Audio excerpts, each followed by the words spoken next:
Muito bem. Vamos lá, pessoal, uma breve recapitulação de Daniel, na verdade fazendo algumas conexões a mais aí que talvez a gente não tenha percebido, tá? Eu quero só enfatizar elas bastante rápido. É uma apresentação, como vocês veem aqui, do pastor Jan Zukovski, tá? Que o irmão dele frequenta aqui a igreja. Esse pastor ele é de outra área, né? De outra região, e ele fez uma conexão, uma relação entre os capítulos de Daniel, tá bom? E essa conexão que eu vou mostrar para vocês aqui, ela é importante porque nós vamos ver algo semelhante em Apocalipse. Esse é o objetivo porque eu estou mostrando isso aqui agora, tá? Da mesma forma que houve uma organização, eu diria assim, uma estrutura literária no livro de Daniel, nós vamos ver uma estrutura, eu diria, até mais rebuscada ainda no livro de Apocalipse, tá? E qual é a vantagem? Para que eu vou estudar um esquema literário no livro? Porque ele te ajuda a entender, saber onde você está no livro. Isso é muito importante. No Daniel, no livro de Daniel, ainda você tem praticamente cada capítulo é um esquema, né? Ou é uma história diferente, ou é uma profecia. Quando você chega no final, até você junta mais, né? Você tem o capítulo 8 e 9, que estão numa mesma estrutura, depois 10, 11 e 12 numa mesma estrutura, como a gente já viu, tá? Mas é muito importante você estudar essa estrutura do livro, a estrutura que o livro foi esboçado, né? Que ele foi esquematizado. E aqui então a gente vê no capítulo 1 de Daniel, quando Daniel é levado cativo, né, ao rei de Babilônia, e ele viaja, nós mencionamos aí, viaja 1000 quilômetros, né, cerca de 1000 quilômetros aí de Jerusalém a Babilônia. Na verdade, o que esse capítulo está mostrando para a gente? Um grande conflito que acontece entre Babilônia, olha só, vou repetir, Babilônia, esse nome vai aparecer muito em Apocalipse, tá bom? Versus Jerusalém. Jerusalém também vai aparecer em Apocalipse, tá? Na forma de Nova Jerusalém, tá? Então, esse conflito, que foi um conflito físico ali, real, Babilônia, Jerusalém, no futuro dos nossos dias, ele se transforma num conflito cósmico entre uma entidade chamada Babilônia e a Nova Jerusalém que está no céu, né? Então, vejam, um conflito cósmico, né? E esse conflito tem a ver com adoração e domínio, tá bom? Ou seja, existem dois poderes no universo que estão interessados na sua adoração. Para quem você vai entregar a sua vida? Para o grande Deus Criador dos céus e da terra, no universo, ou para um inimigo que usurpou, ou que pensa que vai usurpar esse poder, que é Satanás, tá? Esse é o grande conflito. Quando a gente vai agora, olha só, e aqui ele organizou numa figura para ajudar a gente visualmente, na figura do menorá, né, que é aquela lamparina de 7 lâmpadas, né, um castiçal de 7 lâmpadas, melhor dizendo. E aqui ele põe nas duas extremidades o capítulo 2 e o capítulo 7. Né? O que trata o capítulo 2? O capítulo 2 tinha a ver com aquela estátua, né? Então é a primeira profecia que aparece no livro. O capítulo 7 também é uma profecia que aparece, não são histórias, né? Os dois são profecias. E olha só, os dois capítulos vão apresentar a sequência de impérios, da forma como a gente vê aqui. NE, né, no final, são as nações da Europa, né? Que a gente viu. Primeiro aparecem como barro e ferro, depois vão aparecer como os chifres na profecia 7. Vocês já estudaram isso, tá? Estou só repassando. Então vejam, os dois extremos aí extremos do castiçal, a gente vê esses dois capítulos, eles se espelham, percebeu? O objetivo mostrar aqui para vocês é o espelhamento que existe entre eles, ok? Se você faz a mesma coisa agora com o capítulo 3 e o capítulo 6, o que é o capítulo 3? Quem lembra aí? Qual é a história? Às vezes você não lembra o capítulo, né? Os 3 amigos de Daniel e a fornalha, tá bom? Ou seja, eles sofreram uma perseguição e eles tiveram uma imposição de uma falsa religião. Olha, esses conceitos todos a gente vai aproveitar em Apocalipse, tá bom? Por isso que eu estou repassando aqui. Quando você vai para o capítulo 6, quem é que sofre agora? Primeiro foram os 3 colegas, agora o próprio Daniel sofre. E no caso dele, a experiência na cova dos leões, ele também sofre uma perseguição, Só que agora é restrição de liberdade religiosa. Então veja os dois conceitos, tá? Primeiro você tenta impor uma religião falsa, depois você restringe a liberdade religiosa que aquela pessoa poderia ter. Então, novamente, os dois capítulos se espelham, tá bom? E se finalmente você vai aqui no capítulo 4 e no capítulo 5, nós temos um conceito muito importante que nós vamos aproveitar, isso é o Apocalipse, tá? Vocês já ouviram falar das 7 pragas finais do Apocalipse. Existem também os 7 selos que nós vamos estudar. Algumas pessoas acham que os 7 selos são a mesma coisa das 7 pragas. Não são, tá bom? São linhas proféticas diferentes. E qual é a característica principal que acontece lá? Essa que está dizendo aqui, que aparece em Daniel também. Primeiro, no capítulo 4, nós vemos o juízo de Deus caindo sobre o rei Nabucodonosor, que viveu como um animal durante 7 anos. Tá? Ele recebeu um juízo. Por que ele recebeu um juízo? Porque ele subiu na varanda do seu palácio e falou: não é essa grande Babilônia que eu construí com a força do meu poder e da minha glória? Ou seja, ele colocou a honra toda do que ele tinha nele como pessoa, tá? Não honrou o Criador. Então ele recebeu um juízo que inclusive tinha sido avisado um ano antes para ele, ok? O que acontece no capítulo 5? É um outro personagem agora.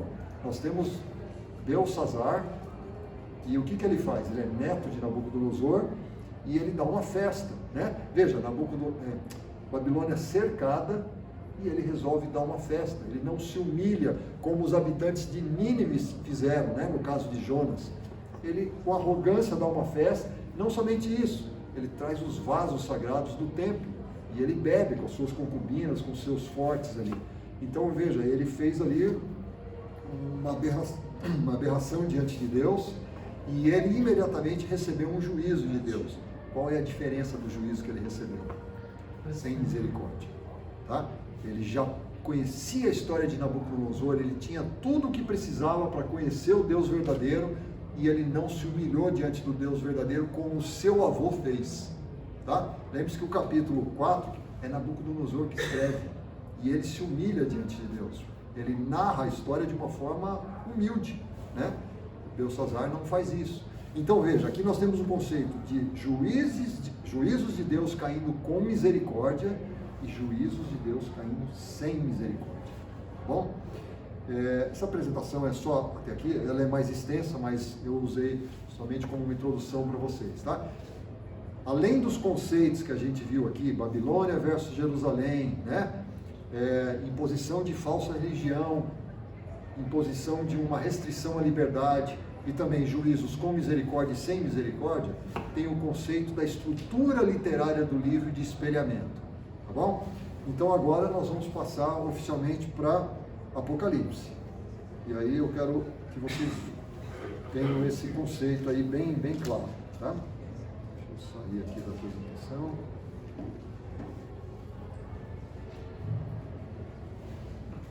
Beleza? Legal. Muito bem. Vamos então iniciar o nosso estudo do livro de Apocalipse, tá? É um livro que não é muito extenso, mas é mais extenso que Daniel. Se a gente gastou aí 5 meses vendo Daniel, né? Apocalipse a gente vai gastar, vamos ter que gastar o resto do ano, né? Não podemos passar do final do ano, tá? Mas, muito bem, Apocalipse. Eu começo com essa palavra que talvez vocês já saibam, né? Muitas pessoas falam assim, vamos pensar em filmes de Hollywood, né? Quando eles querem falar alguma catástrofe, alguma coisa que vai destruir a humanidade, eles chamam de Apocalipse. Porque eles acham que Apocalipse é um mistério, é uma destruição, é uma coisa ruim, tá bom? Mas não é nada disso que é o livro. Diga, Chico. E, de uma certa forma, esse pessoal está certo, que tem um lado, né? Por um lado vai ser bom, por outro não. Então eles se consideram já no lado que não vai ser. Faz sentido o seu arrazoar, né? Mas as pessoas acham que o Apocalipse é só coisa ruim, em geral, tá? Inclusive expressões do tipo assim, não estude o livro de Apocalipse, o livro de Apocalipse não pode ser compreendido, e ele só trata de coisas ruins, né? Que vão chegar para a humanidade, né? Então assim, veja, Não abrir o livro de Apocalipse não vai evitar que as coisas que estão preditas nele aconteçam. Tá? Não vai evitar. Pelo contrário, eu diria que é melhor você saber o que vem pela frente do que você não saber. Né? Mas na verdade Apocalipse simplesmente quer dizer revelação, só isso. E veja, se é revelação, só existe uma revelação se ela pode ser compreendida. Tá? Não faz sentido, olha meu amigo, eu vou fazer uma revelação para você. Tá? Olha, um gato azul pegou uma bola e aí ele foi até a casa e pulou e tal. Eu fiz uma revelação, mas o que isso significa? Eu não entendi nada. Tá? Ou seja, uma revelação ela tem que ser compreendida para alcançar o objetivo dela. Tá? E o Apocalipse, ele é um livro compreensível. Ele, mais do que isso, é um livro que está aberto ao estudo. E quando eu falo aberto, eu estou me referindo ao livro de Daniel, quando nós estudamos o finalzinho, em que Daniel quis saber mais detalhes do livro e o anjo falou para ele o quê? Vai, Daniel, porque isso aqui é para o tempo do fim. Ou seja, ele colocou um selo em partes do livro de Daniel. O Apocalipse não. O Apocalipse está completamente revelado e aberto para nós. Tá? Muito bem. O autor do Apocalipse, né? Da mesma forma que o livro de Daniel, o autor era Daniel, né? O livro tomou o nome dele. Normalmente, o pessoal gosta também de fazer o comentário de que o autor é o mesmo, o escritor, que é Daniel ou João. Uhum. Tudo bem, é forma de você ver. Sempre Deus utiliza um instrumento humano para fazer, né? Mas veja que, mesmo com a orientação do Espírito Santo, não exime o escritor de montar o livro da melhor maneira possível que ele pode, com a orientação do Espírito Santo, da forma que vai transmitir melhor para as pessoas que vão ler esse livro, né? E a gente fala, do ponto de vista humano, a gente fala, o autor é tal pessoa, né? Mas nós sabemos que toda a Bíblia é inspirada por Deus e útil para o entendimento, né? Esse é o conceito que a gente tem por trás. Vamos entender um pouquinho quem era João, tá? Bom, primeira coisa, não é o João Batista, tá bom? Por que nós sabemos que não era o João Batista? Simples, né? Porque ele literalmente perdeu a cabeça, né? Ele não poderia ter escrito o livro porque foi escrito num período em que João Batista já não era vivo mais, né? Isso assim, só para tirar algumas dúvidas de algumas pessoas que possam ter, tá? O mais provável, né, e tudo indica, por várias análises que são feitas no texto, de que o escritor João, que escreveu o Apocalipse, a gente sabe que foi João, foi um discípulo de Jesus, tá? E a primeira dessas características é porque ele utiliza muitas vezes no livro de Apocalipse essa expressão, eis o Cordeiro de Deus. E aonde ele viu isso? Ele viu isso quando João Batista estava fazendo a sua pregação e batizando, e subitamente ele para o seu trabalho e em êxtase ele aponta para um desconhecido que apareceu ali naquela multidão e fala, eis o Cordeiro de Deus que tira o pecado do mundo. Né? Ele reconheceu Jesus através do Espírito Santo e imediatamente ele usa essa expressão, eis o Cordeiro de Deus. E João presenciou isso. João era um garoto, vocês sabem que ele era mais novo que Jesus, né? Ele nasceu provavelmente aí por volta do ano 10 depois de Cristo, ok? Ele era mais novo, ele era, vamos dizer assim, um adolescente mais crescido na época que Jesus começou a fazer o seu ministério, né? Ele é bem novinho mesmo, né? E ele presenciou isso. Tanto é que depois dessas experiências, ele mais o seu irmão Tiago e, né, os outros dois foram ali e começaram a seguir a Jesus, né? Até que Jesus faz o convite formalmente para eles serem o quê? Pescadores de homens, né? Vocês conhecem a história. Bom, o que mais? João era distinguido como um discípulo do amor, né? E ele sempre foi o discípulo do amor? João tinha um gênio que era conhecido como filho do trovão. Imagina como era, né? Ele e o irmão dele, né? Os dois ali. E veja, ele foi transformado a tal ponto de se transformar num discípulo que era amado de Jesus, né? E que era, ele absorveu o caráter de Jesus, e o caráter de Jesus era amor. E João escreve constantemente sobre o amor, tá? João escreveu, vocês sabem, ele escreveu o Apocalipse, escreveu também 3 cartas dele, foram preservadas na Bíblia, né? e ele escreveu o Evangelho de João.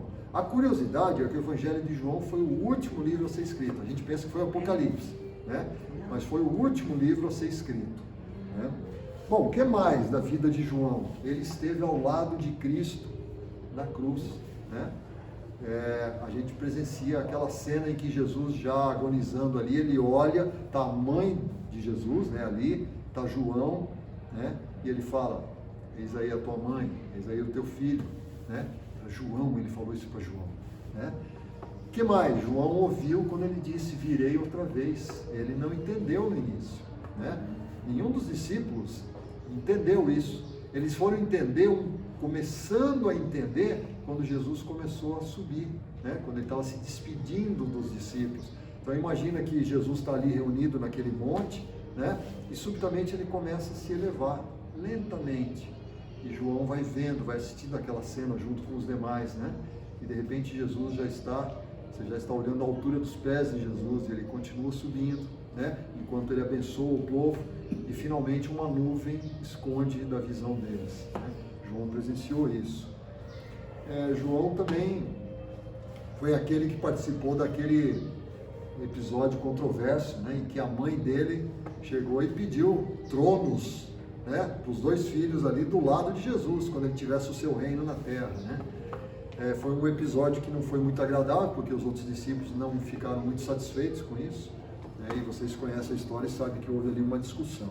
Esse episódio, inclusive, tem uma passagem em que as pessoas queriam se sentar em certos locais assim, aí ela, não, deixa que o convidado, a pessoa que está convidando, dê o lugar de honra para a pessoa que estiver sentada, né? Não é a pessoa que chega e que escolhe onde fica. É a pessoa que convidou que diz onde que você senta. Sim. E tem ali o fato da a mãe querendo impor, né, para os filhos ali. Jesus não repreendeu eles, né, assim, diretamente, né? Mas, na verdade, quando ele fala assim, tá bom, mas vocês podem beber o cálice que eu vou beber, né? E João apressadamente responde o quê? Sim, claro, né? Nós podemos aqui imaginar que João tinha aquela idade juvenil, né, de jovem, revolucionário, né? Opa, se Jesus vai ser um revolucionário aí, vai tomar o poder, né? Eu também quero pegar em armas e enfrentar. Isso pode ter passado tranquilamente pela cabeça deles, pelo erro de concepção que eles tinham, né? Eles foram ensinados a acreditar que o Messias viria implantar o seu reino na terra, né? Então é possível que Jesus fala, né? Quando ele fala assim, você pode beber o cálice que eu vou beber, Jesus estava se referindo a toda a vida, né, em serviço em prol de outras pessoas que ele teria, né? Não o poder. Bom, João se transformou num obreiro poderoso, mais o que? Perseguido, né? João participou, e a gente vê logo depois que Jesus sobe, nós presenciamos João pregando o Evangelho, né, enfaticamente, e sendo tolhido, sendo preso, né? Os fariseus dizendo assim, olha, não ensine no nome dessa pessoa aqui. E João vira e fala o quê? Nós não podemos deixar de falar naquilo que presenciamos, que assistimos, né? Bom, e ele também, né, tinha antecedentes da família que eram excelentes, né? Eles foram ensinados na palavra, no caminho, né? Os seus pais eram zelosos, né? Zebedeu e a sua mãe, sempre ali acompanharam, apesar desse episódio dos tronos aí, mas a mãe de João acompanhou Jesus no seu ministério, era uma daquelas mulheres que davam suporte ao ministério de Jesus, né? Tinha várias que acompanhavam, né, os discípulos e tal, e essa era a família de João, então uma família bem embasada, né? Bom, vamos entender aqui o contexto agora só rapidamente do Império Romano, tá? Como que era o contexto em que foi escrito, em que João viveu e que foi escrito o livro, né? Como eu disse, João nasceu aí por volta de 10 depois de Cristo. Quem era o imperador daquele momento? Nós sabemos todos, César Augusto, né? Esse era a gente mencionou inclusive quando a gente estudou Daniel, ele aparece lá no capítulo 11, César Augusto, tá? Foi aquele que mandou fazer o censo, né? Ali foi nessa época aí que Jesus nasceu. Bom, nós falamos também de Tibério, no ano 14 aí depois de Cristo. Tibério era aquele homem vil que aparece mencionado no capítulo 11 lá, a primeira vez que aparece a menção é Tibério, porque ele não tinha descendência nobre. Lembra que eu falei? Ele era um filho adotivo, e ele então acabou chegando ao poder ali por interferências ali de seus familiares, né? Bom, depois nós tivemos aí um imperador também muito conhecido, Calígula, né? Que era o quê? Ele era tido como uma pessoa meio problemática, né? Alguns chegam a dizer que ele era meio louco mesmo, ele assumiu o poder aí. Em seguida, ó, já estamos no ano 41, né? Assume Cláudio, ele não é muito conhecido, dizem que ele era meio obscuro, mas que ele era bom administrador. Ele era eficiente nas coisas que ele fazia. Depois nós temos o infame Nero, né? Que assume depois, ele assume com a idade de 20 anos mais ou menos, e logo em seguida ele já faz a decapitação de Paulo, o apóstolo Paulo, né? Bom, Nero não precisa dizer, né? Um ser humano absurdo, né? Até com o que ele fez com a própria mãe, vocês conhecem a história, né? Mandou matar e abrir ali o estômago, né? da mãe. Bom, em seguida, o Império Romano estava aí com alguma instabilidade, né? Então surgiram 3 imperadores meio que temporários ali, meio em sequência, né? Sem muita expressão, até que assume Vespasiano. Esse é bastante conhecido, né? Ele foi tido como um excelente administrador, né? Ele, vamos dizer assim, atuou no Império durante 10 anos antes de se tornar realmente imperador. E o filho dele é muito famoso também, que é Tito, né? Aonde Tito participou, que vocês conhecem? Destruição de Jerusalém. Ele foi o general que comandou a destruição de Jerusalém.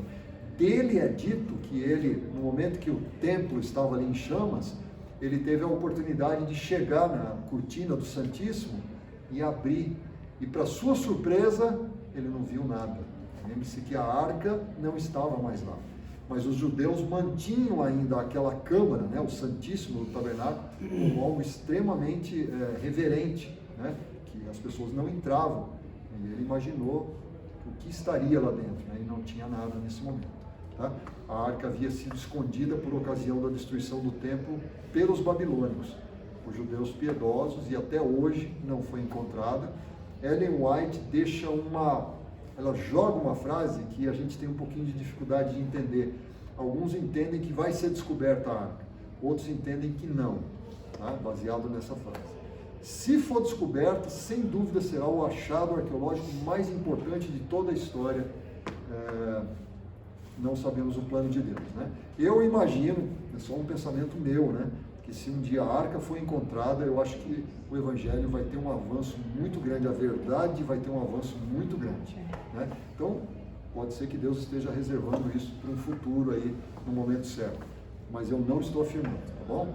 Porque não dá para a gente afirmar. Bom, depois aí de Tito, ele assume o poder também como imperador, né? E ele era extremamente querido do povo, tá? Ele não somente fez um bom governo, mas ele era querido. Logo em seguida dele entra Domiciliano, que era o contrário, tá? Ele era tido como o sujeito aí, tá, como está dito aí, né? Mal-humorado, era perdedor nato, ele era inato em termos de administração. E ele teve uma característica muito importante. Como ele era ruim na administração, o povo não dava o apoio a ele, o apoio que ele merecia, que devia ter. Entenda o apoio como respeito, tá? Ele achava que tinha que ter um respeito e o povo percebia isso tudo e não dava. Então ele tomou uma medida drástica. Ele se declarou divino, tá? Simples, né? Simples assim. Se declarou divino e a partir daí houve alguma perseguição, inclusive aos cristãos, porque ele ordenava que os cristãos fizessem incenso à figura dele, né? E os cristãos, obviamente, não faziam isso, né? Bom, foi no período dele, justamente, tá, que João foi preso e levado para a ilha de Patmos. Vocês sabem que ele recebeu as visões do Apocalipse na ilha de Patmos, tá? Um pouco antes, isso eu diria assim, é uma tradição, tá? Porque o Tertuliano, ele relata, mas isso ele relata mais para frente, tá? No 2º século, dele ter ouvido, ok? Por isso que eu falo que é uma tradição, não está na Bíblia, nem no Espírito de Profecia, né? De que João, como ele devia ser proscrito do império, antes de ser mandado para Patmos, tentaram matá-lo jogando num barril de óleo fervente, tá? E ele milagrosamente escapou, ou teria escapado, né? E portanto, Domiciano leva ele então para a ilha como prisioneiro, tá? Bom, em seguida, 96, veja aí, João, se ele nasceu no ano 10, 96, ele já estava bem avançado em idade, tá? Esse imperador Nerva, ele libera, ele então retorna, tá? De Patmos, né? Ele recebe a sua anistia ali, e então ele completa o Apocalipse e escreve o livro do Evangelho de João, tá? Do ponto de vista de escrita, de linguagem, o livro de Apocalipse, vocês sabem que ele foi escrito em grego, assim como o Evangelho de João foi escrito em grego, mas há uma diferença marcante entre o grego do Apocalipse e o grego do Evangelho de João, tá? O grego do Apocalipse é muito simples, tá? É como se fosse uma... E lembre-se que não era a língua, né, oficial, eles falavam grego, mas não era a língua oficial, eles eram judeus, né, então falavam o hebraico, o pensamento todo é hebraico. Então a consistência das frases de Apocalipse eram mais diretas em grego. Já João, o Evangelho de João, tem um grego mais elaborado. Possivelmente teve a ajuda de algum revisor, alguma coisa nesse sentido, tá bom? Bom, avançando aí, aqui só uma ilustração para vocês não esquecerem aonde é a ilha. Lembra, isso aqui tudo é um mar Mediterrâneo, né? Mar Mediterrâneo grande, aqui você tem a ilha de Creta, e ali pequenininha a ilha de Patmos. Já está mostrando ali a figura das 7 igrejas, tá? Que nós vamos falar no capítulo 3 e 4 de Apocalipse. Então veja que Patmos estava próximo a essa região onde ficavam as 7 igrejas, né? E lembre-se que João, depois quando ele volta de Patmos, ele ministra ali em Éfeso, né? Então, aqui uma visão da ilha ampliada, né, para vocês saberem, é uma ilha bastante recortada, né? O seu contorno ali no mar, e uma visão de hoje, de Patmos, hoje com as habitações ali. Na época de João, isso aí era totalmente pedregoso, tá? Não tinha nada, ele era ali uma ilha realmente para colocar os criminosos, né? Roma, os proscritos de Roma, vamos dizer assim, e não tinha nada na ilha, né? Era tipo só um posto, uma base militar, vamos dizer assim, de Roma, tá bom? Mas não tinha nenhum tipo de habitação, nem comércio ali, tá? Bom, entrando agora sim no Apocalipse, tá? E a gente vai gastar um tempinho aqui fazendo o estudo do esquema literário. E esse estudo do esquema literário, ele além de ter uma vantagem de mostrar para a gente aonde a gente está em cada lugar do Apocalipse, para a gente não se perder, ele tem uma segunda vantagem que eu considero muito importante, tá? Ele vai mostrar e dizer para a gente, do livro de Apocalipse, o que já se cumpriu e o que ainda é futuro, tá? Muitas pessoas têm essa dúvida, peraí, mas que parte do Apocalipse já se cumpriu e que parte ainda está no futuro para se cumprir? Quando você estuda a parte literária do livro de Apocalipse, você consegue responder essa pergunta, tá? Fica mais fácil de você responder. Bom, todo livro ele tem uma introdução e todo livro tem o seu epílogo, né? A sua conclusão. O Apocalipse não podia deixar de vir. Eu queria inclusive que vocês abrissem. Vamos eleger 2 pessoas aqui para ler a Bíblia, tá? Quem pode ser? 2 pessoas. Schiller é uma, quem mais? Outra pessoa. Tá bom, divina o outro, tá? Schiller, foca nesses versos aí, capítulo 1, verso 2, e a gente vai lendo em seguida, tá bom? Só que a gente vai comparando. Você lê um, Divino lê o outro, lá do capítulo final do livro, no capítulo 22. Só para vocês verem o que eu quero dizer, tá? O prelúdio, ou a introdução do livro e a conclusão do livro, eles são espelhados. Então comecem agora a entender que o Apocalipse ele tem uma estrutura toda espelhada, tá? Da mesma forma que a gente viu lá a menorá, né? As 7 lâmpadas, eu fui montando os capítulos, o assunto dos capítulos era espelhado, né? Como a gente mostrou, essa mesma concepção acontece no Apocalipse num nível muito maior, tá? Num nível a ponto não somente dos assuntos discutidos, mas inclusive das palavras, Vocês vão ver um exemplo agora na introdução e no final do livro. Então vamos ler aí, vejam. Vai falar do testemunho de Jesus na abertura. E depois você vai falar de Jesus como enviando o testemunho. Então vamos ler. Apocalipse 1, 2. Paulo atestou a palavra de Deus e o testemunho de Jesus Cristo quanto a tudo que viu. 22, 16, divino. 16 ou 6? 22, 16. 16. Eu, Jesus, enviei o meu anjo para vos testificar estas coisas às igrejas. Eu sou a raiz e a geração de Davi, a brilhante estrela da manhã. Notaram a palavra testemunho? Aparece aí. Outro exemplo aí, vamos ler o 1:3. 1:3. Bem-aventurado aqueles que leem e aqueles que ouvem as palavras da profecia e guardam as coisas nela escritas. Olha o que diz o 22:7. Próximo. Pode ler, divino, 22:7. Eis que venho sem demora. Bem-aventurado aquele que guarda as palavras da profecia deste livro. Vocês viram? Bem-aventurado o que lê, bem-aventurado o que guarda. Olha a relação aí. Depois, 1:7. Eis que vem com as nuvens, e todo olho verá, até quanto o transpassaram. E todas as tribos da terra se lamentarão sobre ele, certamente. Amém. 22:12 agora. Olha só, o mesmo tema, tá? Da volta de Jesus. E eis que veio sem demora, e comigo está o galardão que tenho para retribuir a cada um segundo as suas obras. Leu o 20 também, verso 20. 20. Aquele que dá testemunho dessas coisas diz: certamente venho sem demora. Amém. Perceberam o tema da volta? Desculpa, te interrompi. O tema da volta, mencionado na introdução e no final. Mais um exemplo aqui, esse é bem típico, tá bom?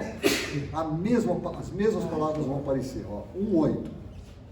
Eu sou o Alfa e o Ômega, diz o Senhor Deus, aquele que é, que era e que há de vir, o Todo-Poderoso. 22:13.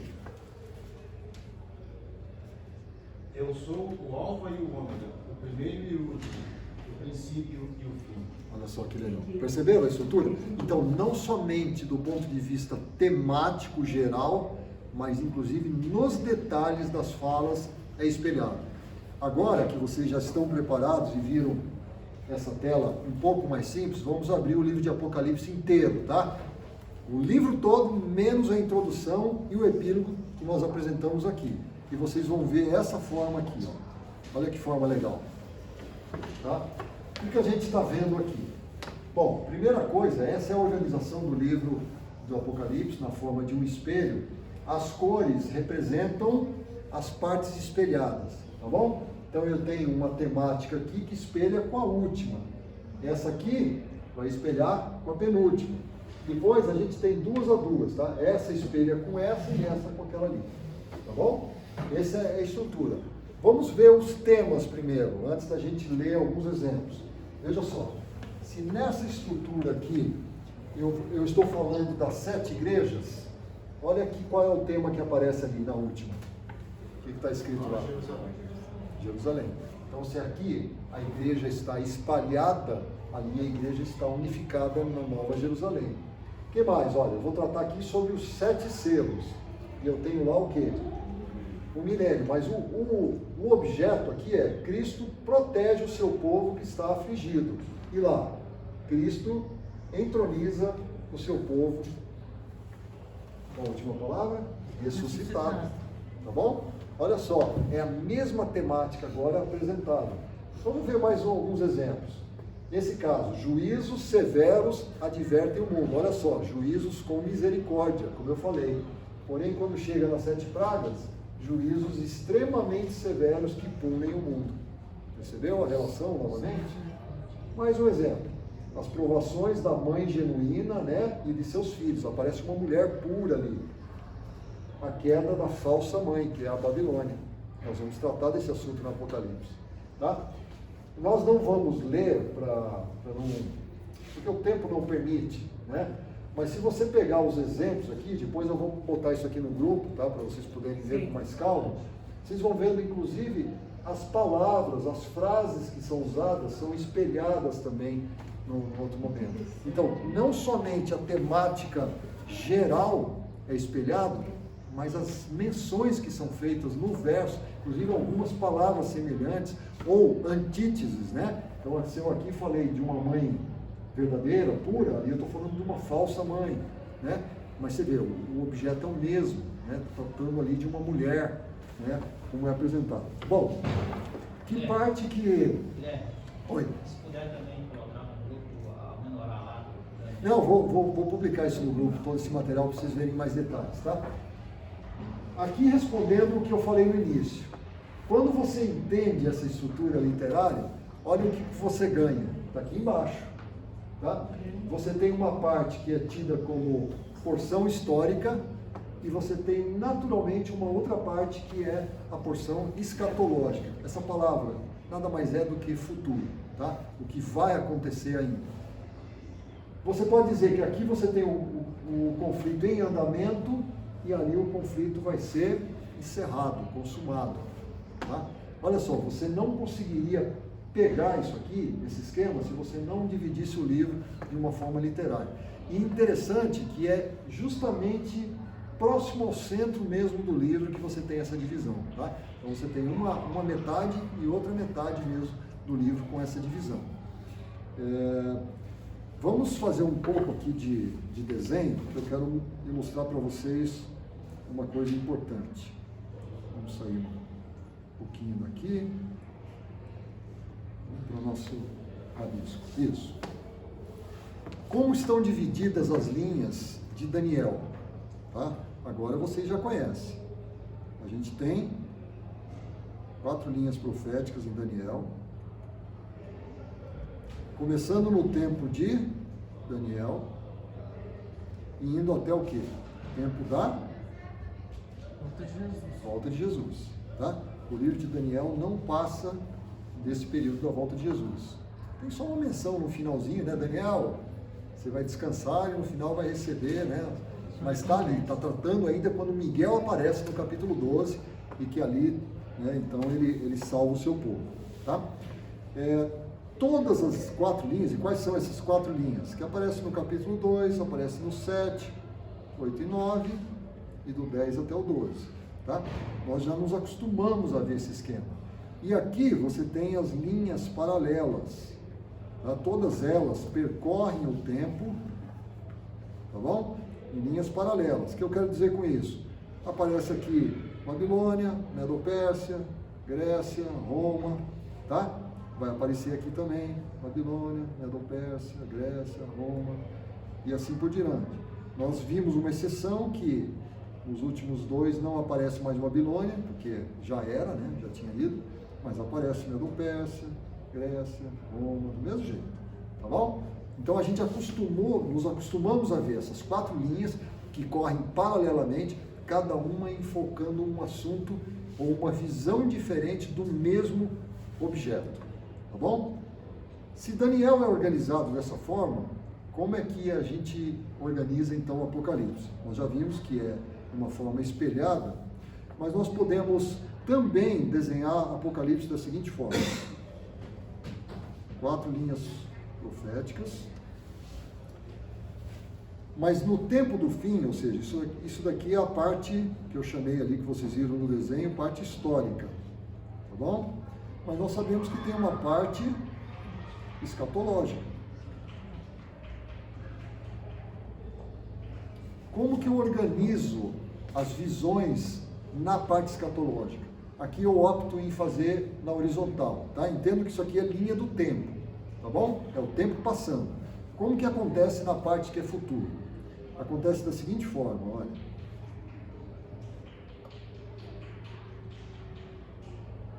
Isso tudo a gente vai entender com calma, tá, pessoal? Só estou mostrando para vocês o esquema. São 4 linhas também proféticas. Aqui é a queda de Babilônia. Aqui são as 7 pragas. Aqui é o milênio. E aqui é o que? Juízo final. Tá bom? Então começa, a parte escatológica, ela começa com a queda de Babilônia ocorrendo, né? A queda de Babilônia está ocorrendo num determinado, lembre-se que a linha do tempo se move aí para a direita, tá bom? Num determinado momento fecha a porta da graça e caem as 7 pragas, Jesus, onde está a volta de Jesus aqui? Aqui, ó, volta de Jesus. Não? Aonde que está a volta de Jesus aqui? Aqui, igual o Daniel. Só que aqui começa no tempo de João. Tá bom? A volta de Jesus começa o milênio, no final do milênio, Jesus, com a nova Jerusalém, vem a essa terra, então nós temos aqui o juízo final. Terminado essas linhas proféticas, o que acontece? O que é essa marca aqui? É essa palavra que a gente tanto gosta, né? Eternidade. Tá bom? Terminada essa linha profética, começa a eternidade. Fantástico, né? Bom, só voltando um pouquinho mais nessa parte histórica aqui. Começa no tempo de João. Professor, começa pra gente, porque é legal no livro de Salmo, né? De eternidade a eternidade. Deus é para todo lado. Não, mas isso aqui é pra gente, tá? Isso aqui é o grande conflito da Terra. Nós que estamos envolvidos aqui, né? Vejam, aqui eu já vou puxar algumas das linhas proféticas que vocês já ouviram falar do Apocalipse. Começa com as 7 igrejas. Tá bom? Depois são o quê? 7, quem lembra aí? Selos. Depois o quê? 7 trombetas. E depois o quê? Não está explícito, mas se você avaliar, você vai encontrar 7 cenas do grande conflito. Tá? Então veja a estrutura do livro. Não basta que a introdução e o final sejam espelhados, não basta que os temas que são abordados ali sejam espelhados, tá bom? Ainda dentro de cada linha estrutural do livro, cada linha profética, é estruturado dessa forma. 7 igrejas, 7 selos, 7 trombetas, 7 cenas. Isso na parte histórica do livro, tá bom? Para por aí, tá bom, de organização, ou dá pra gente descer mais na estrutura do livro? Dá para descer mais, tá? Vamos lembrar, eu vou adiantar, mas a gente vai voltar, tá? Não precisa decorar, não vai cair na prova, tá? A gente vai ver isso depois, novamente. Isso aqui é só um... Ficou na prova, você pode consulta. Consulta. Aqui, consulta na Bíblia, né? Consulta. Tá legal. Suponho que não possa colar, certo? Não, colar. Senão você vai enfrentar isso aqui, ó, 7 planos. Tá? Dentro de cada linha profética, com exceção da primeira, tá? Veja, quando o autor ele estabelece uma estrutura literária do livro, embora ela tenha uma beleza, tá, estética na organização, o autor ele não fica preso. Ah, só porque eu vou fazer assim em 3 capítulos, no 4º capítulo eu também vou ter que fazer assim. Não, o autor ele não fica preso a isso, tá? Então vejam que apesar de ter 7 elementos na primeira linha, ela não tem uma estrutura que as outras demais têm, tá bom? Então, aqui ela simplesmente apresenta as 7 igrejas. O que acontece nas demais 3 linhas proféticas? Ela vai apresentar todas elas, tá? Vão apresentar 6 dos elementos. Então, aqui, ó, aqui o 6º elemento, cada uma delas, tá bom? Cada uma delas vão apresentar 6 primeiros elementos. Aí vai ter um interlúdio aqui. Todas elas vão ter um interlúdio. Esse interlúdio é dividido em 2 partes. E aqui, seguindo o autor Máximo, né, que escreveu um livro que é muito bom de ler, faz uma introdução muito bacana, ele chama esse interlúdio em 2 partes de cena de atribuição. Depois vocês vão entender por quê. Atribuição, atribuir alguma coisa, tá? Designar alguma coisa, tá? E é uma outra cena de segurança, tá bom? Então, em todas essas 3 linhas é apresentado esse interlúdio, dividido em 2 partes, e aí vem o 7º elemento. Não são 7, cada uma delas? O 7º é apresentado depois desse interlúdio, tá? Muito importante a gente ter a visão sempre desse mapa aqui, para a gente não se perder no livro de Apocalipse. O livro de Apocalipse ele vai para frente, vai para trás o tempo todo. Se você imaginar que ele é uma linha sequencial, você vai se perder e não vai conseguir entender o livro, tá? Se você imaginar que nesse interlúdio, de repente mudou o assunto ali e me perdi no livro. Não precisa se perder, é só um interlúdio, ele vai retomar o 7º elemento depois, tá bom? Organiza isso na sua cabeça, você vai ver que daí vai correr tudo muito fácil, bem mais fácil de entender o livro, tá bom? Dá para descer mais um nível ainda na estrutura do livro, tá? Eu vou desenhar de novo essas 4 linhas proféticas e as outras 4 linhas proféticas que agora vocês já se acostumaram de ver, né? A gente vai voltar a isso várias vezes, tá bom? Então, o mesmo desenho aqui de cima, ó, reproduzir aqui, tá bom? Tem uma característica muito interessante também. Veja que o livro de Apocalipse, ele está intimamente ligado com o santuário, tá? Então, assim, nós vamos até fazer uma revisão do santuário no momento certo aí. A gente precisa saber muito bem o santuário para entender e aproveitar ao máximo o Apocalipse, tá bom? Aqui a divisão, né, histórica e futura, escatológica. Quando você analisa o livro de Apocalipse, você vai ver que nessas 3 linhas proféticas, essa aqui, ó, essa e essa, eu vou marcar aqui como 1, 2 e 3, tá? Cada uma delas começa com uma cena de uma parte do tabernáculo, ou do santuário. Ok? Cada uma delas começa primeiro apresentando Jesus numa cena no tabernáculo. E aqui, na parte escatológica, eu vou desenhar assim, ó. Eu vou marcar de 4 aqui, tá? Só com um evento, né? Um 4º evento. E por que tem o X? Porque nesse momento, antes de descrever as 7 pragas, é mostrado o santuário de Deus abrindo para sair os anjos que vão levar as 7 pragas, mas depois esse santuário se enche de fumaça. Qual é o significado disso? Se o santuário era o local onde Jesus estava trabalhando e fazendo a sua intercessão, no momento que o santuário se enche de fumaça, mostrado ali, Jesus não está mais lá. É por isso que podem cair as 7 pragas sem misericórdia mais. Tá? Porque Jesus não está mais intercedendo. Nós chamamos isso tecnicamente do quê? Fechamento da porta da graça. Tá bom? Isso tudo a gente vai ver em detalhes. Então veja, esse detalhe aqui é importante a gente saber. Tá? Algumas pessoas acham que a primeira cena das 7 igrejas também aparece uma cena de santuário. Há uma pequena confusão aqui. Primeiro porque é Jesus, vai aparecer Jesus andando em meio a 7 lâmpadas que na verdade estão representando as 7 igrejas. Então, se são as 7 igrejas, essas lâmpadas não estão no santuário, elas estão na terra, as igrejas estão na terra. Então é Jesus andando em meio às luzes ali, cuidando da sua igreja. Tá? E algumas pessoas colocam, inclusive o Maxwell coloca, como sendo uma cena do santuário. Só que essas lâmpadas são diferentes das lâmpadas do santuário que representam ali o Espírito Santo, né?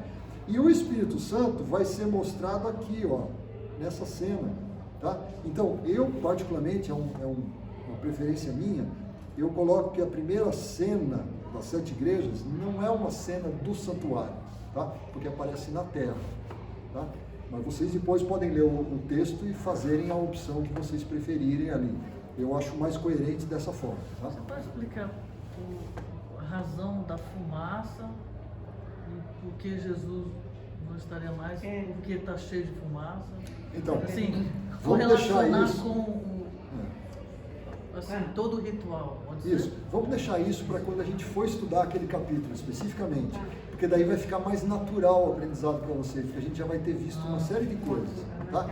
O importante que eu queria marcar para vocês é só o fato de que o santuário aparece no Apocalipse, e aparece milimetricamente projetado, tá? Ou seja, antes de cada uma dessas 3 cenas, e de uma das cenas finais, ele aparece ali, o santuário sendo mostrado, tá?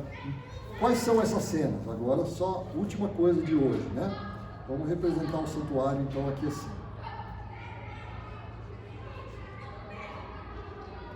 Esse é o santuário olhando de cima, né? Você já conhece o esquema. Aqui é o santo aqui é o Santíssimo, tá bom? Que móveis a gente tinha? Nós temos na área norte do santuário a mesa da proposição com 2 fileiras de pães aqui, tá? Essa mesa representa o trono de Deus no santo, tá? No ambiente santo. O que você tem na área sul do santuário? O menorá, tá? Um candelabro de 7 lâmpadas, que representa o Espírito Santo. Depois, de frente da cortina, que veja, a cortina está fechada, aqui também era uma cortina, mas ela normalmente ficava aberta, né? Para você E poder... a marca da linha? Hã? Então, vou chegar. Tem aqui o altar de incenso. Vejam que é um altar que estava de frente para a cortina.